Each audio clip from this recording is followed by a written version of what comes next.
जो नालायक जिसको कंसिडर किया जाता है, जो दुनिया जान के चक्कर मार के काट के चीजें ला के घर ला रहा होता है, वो बेस्ट डीलर होता है। मतलब आपके नजदीक जो नालायक बच्चे होते हैं वो बिजनेस में कामयाब होते हैं? बिल्कुल कामयाब, 110% कामयाब होता है। अच्छा, आप जॉब कर रही थी, फिर आपके माइंड में ये ख्याल कैसे आया क्या मुझे बिजनेस की तरफ जाना है? अगर आपने बिजनेस करना है ना, तो मैं हर बंदे को कहती हूँ कि बिजनेस के लिए जॉब करें। सही। जब आप जॉब करेंगे ना, आपको पाथ मिलेगा, गेटवे जिसे कहते हैं ना, वो आपको मिलेगा कि अच्छा जो बिजनेसेस चल रहे हैं वो चलते कैसे हैं। आप समझें कि आप एक सिस्टम के अंदर घुस जाते हैं। सही। आप जॉब किए बगैर, मेरा जहां तक माइंड है कि जॉब किए बगैर एक अच्छा बिजनेस थोड़ा सा मुश्किल हो जाता है। जॉब करते हैं ना, आपको सिस्टम सारा पता होता है कि अच्छा ये चीज इस तरह से कलेक्ट होती है, इस तरह से पेशेंट्स के साथ या क्लाइंट के साथ डीलिंग करते हैं, ये चीज इस तरह से आती है, उसको डिलीवर करते हैं, ये रिस्पॉन्स होता है। तो वहां से जब जॉब की तो माइंड तो हमेशा बिजनेस का ही था, लेकिन जॉब शकील साहब बहुत जरूरी है करनी। आपको लोगों के रवैयों का पता चलता है और आपको उनके साथ इन टच रहने का मौका मिलता है कि आप बात किस तरह से करेंगे। और अगर मुझे लगता है कि अगर किसी इंसान को डीलिंग नहीं ना आती है तो आप कामयाब नहीं है। सही। आपको एटलीस्ट अगले बंदे के साथ डील करना आना चाहिए। हमारे मैं बड़ी मशहूर एक बात करती होती हूँ कि हमारी फैमिली में जो बच्चे बहुत पढ़ लिख जाते हैं ना, जो बच्चे होते हैं कि वो कहते हैं जी पढ़ रहा है, वो बच्चा जिसको बहुत कहोगे कि आप वो पढ़ रहा है, उसको डीलिंग नहीं आती, वो बाहर नहीं आएगा आपसे सलाम लेने के लिए। वो शर्मा के मुंह नीचे करके तो कमरे में घुस जाएगा कि मैं पढ़ रहा हूँ। और फिर एक और बच्चा जो नालायक जिसको कंसिडर किया जाता है, जो दुनिया जान के चक्कर मार के काट के चीजें ला के घर ला रहा होता है, वो बेस्ट डीलर होता है।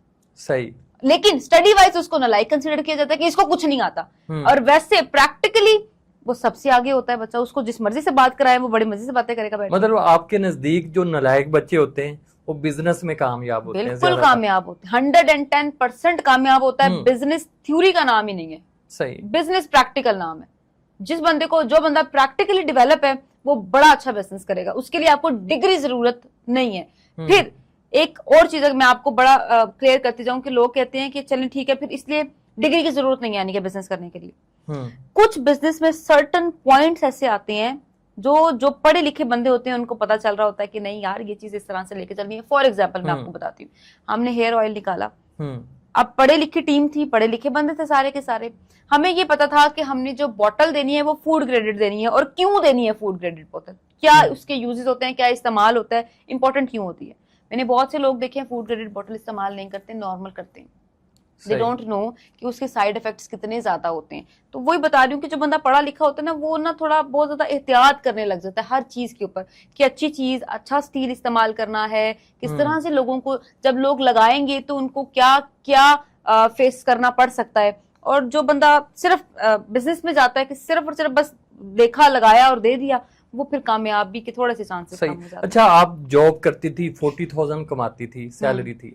बिजनेस के लिए आपने सरमाया कहाँ से लिया? हाँ, अच्छा, एक तो सबसे पहले तो मैं पढ़ाती थी ट्यूशन।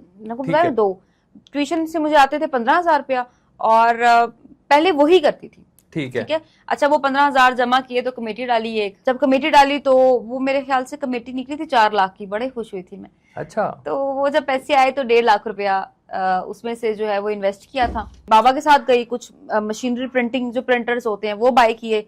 वर्कशीट्स ऑब्वियसली मैं बनाती रहती थी, पहले से ही थी मेरे पास। बड़ी अच्छी प्यारी कलरफुल प्रिंटिंग स्टार्ट की, वर्कशीट्स निकाली, लोगों को थोड़ा सा एडवर्टाइज किया। जैसे ही लगाया ना तो लोग बहुत खुश हुए देख के, बच्चे खास तौर पे, कि उसमें बड़ी गेम्स हैं और गेम्स के थ्रू आप सीख रहे हैं।